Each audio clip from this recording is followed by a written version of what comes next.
तो पिछले एपिसोड में हमने देखा कि जियाफन और मिस जीनू शरारती बंदर को पकड़ने के लिए जंगल में आ चुके थे, क्योंकि वो शरारती बंदर पिछले कुछ दिनों से जियाफन को बहुत ज्यादा तंग कर रहा था। तो नेक्स्ट एपिसोड भी बिल्कुल इसी सीन से शुरू होता है, जहां जियाफन काफी अच्छा खाना पका रहा था। इस खाने की खुशबू काफी ज्यादा कमाल की थी। इन लोगों का यहाँ पर प्लान बहुत ज्यादा सिंपल था कि हम अच्छा सा खाना पकाएंगे जिसकी खुशबू से वो बंदर अट्रैक्ट होकर यहाँ पर आ जाएगा, फिर हम उसको पकड़कर अच्छा सा मजा सिखा देंगे।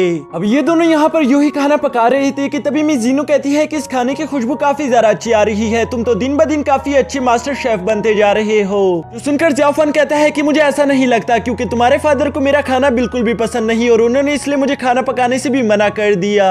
ये सुनकर मिस जीनू ने मुस्कुराना शुरू कर दिया था। वो कहते हैं कि तुम मेरे फादर के बारे में अच्छे से जानते हो कि वो कभी भी शो नहीं करते कि वो तुम्हारी कितनी ज्यादा परवाह करते हैं, लेकिन मुझे पूरा यकीन है कि वो बेशक ही ऊपर से कोकोनट की तरह काफी ज्यादा सख्त दिखते हैं, लेकिन वो अंदर से ही उतने ज्यादा नरम भी है। वो तुम्हारे लिए काफी ज्यादा अच्छा फील करते होंगे। यहाँ ये दोनों अभी इसी तरह की बातें कर रहे थे कि तभी जियाफन कहता है कि लो हमारा खाना तैयार हो गया, वो बंदर तो आया नहीं तो चलो हम ही इसे खा लेते हैं। और ये कहकर वो एक डम्पलिंग स्टिक मिस जीनू को पकड़ा देता है, लेकिन तभी अचानक पता नहीं वो शरारती बंदर वहां पर पहुंच चुका था, जो कि मिस जीनू का डम्पलिंग स्टिक लेकर वहां से फौरन भाग जाता है। वो इनकी नजरों के सामने काफी ज्यादा मजे के साथ वो डम्पलिंग स्टिक खाने के बाद इन लोगों को चिढ़ा भी रहा था, जो देखकर मिस जीनू को काफी ज्यादा गुस्सा आ जाता है। वो कहती है कि बंदर कहीं के आज मैं तुम्हें जिंदा नहीं छोड़ूंगी, और ये कहते साथ ही मिस जीनू ने फौरन से उस पर एक अटैक कर दिया था, जिससे वो बहुत ही आसानी के साथ डॉज कर लेता है। यहाँ डॉज करते हुए उस बंदर ने जियाफन पर छलांग लगा दी थी, जिसके बाद हम देखते हैं कि वो जियाफन के भी उस दोनों डम्पलिंग स्टिक को लेकर वहां से फौरन भागना शुरू कर देता है। ये देखकर तो अब मिस जीनू से रहा नहीं जा रहा था। वो काफी ज्यादा गुस्से के साथ जियाफन को अपने साथ लेकर उस बंदर का पीछा करना शुरू कर देती है। साथ ही साथ हम देखते हैं कि वो उस बंदर पर अपने स्पिरिचुअल अटैक्स भी कर रही थी, लेकिन ये सब करते हुए उसका आगे की तरफ ध्यान नहीं था, जिसकी वजह से ये दोनों एक बाम्बू से टकराकर फौरन नीचे गिर जाते हैं। जबकि दूसरी तरफ उस बंदर को ये सब देखकर काफी ज्यादा खुशी हो रही थी और इसलिए वो इन दोनों पर हंस भी रहा था। लेकिन ये बात मिस जीनू को अच्छी नहीं लगती, इसलिए वो दोबारा से जियाफन को अपने साथ लेकर उस बंदर को चेस करना शुरू कर देती है। अब यहाँ भागते भागते अचानक से हम देखते हैं कि वहाँ पर वो जंगल खत्म हो चुका था, जिसके बाद वो बंदर क्लिफ से नीचे गिर जाता है और उसकी चीख वाली आवाज यहाँ पर इन दोनों को भी सुनाई दे दी थी। मिस जीनू को मालूम नहीं था कि अचानक से उस बंदर ने इतनी ऊंची चीख क्यों लगाई, इसलिए वो जियाफन को वहीं पर उतारकर आगे खुद देखने के लिए चली जाती है, क्योंकि वो जियाफन को मुश्किल में नहीं डालना चाहती थी।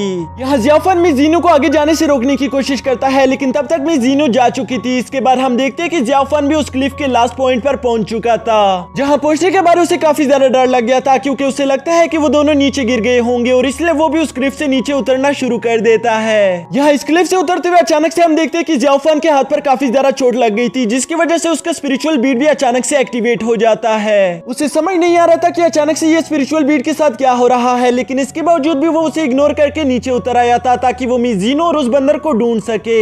यहाँ ढूंढते ढूंढते अचानक से उसकी नजर मिस जीनू पर पड़ गई थी, जो कि एक लेक के किनारे बेहोशी की हालत में पड़ी हुई थी। ये देखकर वो उसे बचाने के लिए आगे बढ़ना शुरू कर देता है, लेकिन साथ ही साथ उसे महसूस होता है कि यहाँ पर एक अजीब तरह का स्मोक है, जिसकी वजह से मैं सांस नहीं ले पा रहा और धीरे धीरे करके वो भी बेहोश होता जा रहा था। लेकिन तभी अचानक उसका स्पिरिचुअल बीट बहुत सारी एनर्जी रिलीज करना शुरू कर देता है, जिसके बाद वो थोड़ी बहुत हिम्मत करके सीधा जाकर मिस जीनू के पास चला गया था। वो पहले मिस जीनू को होश में लाने की कोशिश करता है, लेकिन मिस जीनू होश में नहीं आ पा रही थी, जबकि दूसरी तरफ वो बंदर भी धीरे धीरे करके बेहोश होता जा रहा था। इन सब चीजों को देखकर जियाफन समझ चुका था कि मैं यहाँ पर इस स्मोक में ज्यादा देर तक जिंदा नहीं रह पाऊंगा, इसीलिए वो मिस जीनू को उठाकर उस स्मोक से बाहर ले आता है। लेकिन यहाँ आने के बाद जियाफन देखता है कि उस स्पिरिचुअल बीट ने और भी ज्यादा जोरों के साथ धड़कना शुरू कर दिया था, जिसके साथ ही उसे याद आ जाता है कि उस स्मोक ने मुझसे कहा था कि ये स्पिरिचुअल बीट तुम्हें तुम्हारी मंजिल तक ले जाएगा। लेकिन यहाँ पर जियाफन को कुछ समझ नहीं आ रहा था। तभी अचानक जियाफन की नजर उसी शरारती बंदर पर पड़ गई थी, जो कि जियाफन से मदद की भीख मांग रहा था। ये देखकर जियाफन से रहा नहीं जाता और वो उसकी मदद करने के लिए वहां पर पहुंच जाता है। लेकिन उस पानी के नजदीक पहुंचते साथ ही हम देखते हैं कि उसका स्पिरिचुअल बीट अचानक से एक्टिवेट हो गया था, जो कि बड़ी तेजी के साथ उस पानी के अंदर जाने की कोशिश करता है। ये देखकर जियाफन ने बड़ी तेजी के साथ उस स्पिरिचुअल बीट को पकड़ लिया था, क्योंकि वो उसे यूं खोना नहीं चाहता था। तभी अचानक से वो देखता है कि वो उसे पानी के अंदर खींच रहा है और वो उस पावर को रेजिस्ट नहीं कर पा रहा था। जिसके बाद हम देखते हैं कि जियाफन बड़ी तेजी के साथ उस बंदर को स्मोक से बाहर फेंक देता है, जिसके बाद वो उस बीट की वजह से पानी के अंदर चला गया था। यहाँ लेक की काफी ज्यादा गहराई में आ जाने की वजह से हम देखते हैं कि जियाफन सांस नहीं ले पा रहा था और इसीलिए वो खुद पर एक फॉर्मेशन को इस्तेमाल कर देता है। इस फॉर्मेशन को इस्तेमाल करने के बाद जियाफन को सांस लेने में मुश्किल नहीं हो रही थी, जिसके बाद वो देखता है कि उसकी स्पिरिचुअल बीट ने एक स्पिरिचुअल स्टिक को अपनी तरफ अट्रैक्ट करना शुरू कर दिया था। शुरू में जियाफन देखता है कि वो स्पिरिचुअल स्टिक जियाफन की बॉडी में से कुछ एनर्जी को अपने अंदर एब्जॉर्ब कर रही थी, जिसकी वजह से वो स्टिक वहीं पर एक्टिवेट हो जाती है। और उस स्टिक के एक्टिवेट होते साथ ही हम देखते हैं कि वो स्पिरिचुअल बीट भी उसके साथ अटैच हो गया था, जिसके बाद उस स्टिक के अंदर से बहुत ज्यादा हाई एनर्जी निकल रही थी। यहाँ सच बताओ तो ज़ियाफान को कुछ समझ नहीं आ रहा था कि आखिर यहाँ पर ये सब चल क्या रहा है, लेकिन इसके बावजूद भी वो बहुत सारी हिम्मत करके उस स्पिरिचुअल स्टिक को अपने हाथों में पकड़ लेता है, जिसके बाद अचानक से हम देखते हैं कि उस स्पिरिचुअल स्टिक की एनर्जी उसकी बॉडी में एब्सॉर्ब होना शुरू हो जाती है। यानी कि दोस्तों ये जरूर कोई कीमती वेपन होगा जो कि ज़ियाफान की बॉडी के साथ खुद को लिंक कर रहा है। और इसी के साथ हम देखते हैं कि वहां पर एक बहुत बड़ा एनर्जी ब्लास्ट भी हो गया था। इस एनर्जी ब्लास्ट का इंपैक्ट बहुत ज्यादा हाई था, जिसकी वजह से हम देखते हैं कि ज़ियाफान भी धीरे धीरे करके बेहोश होना शुरू हो जाता है और यहीं पर हमारा यह एपिसोड भी खत्म हो जाता है।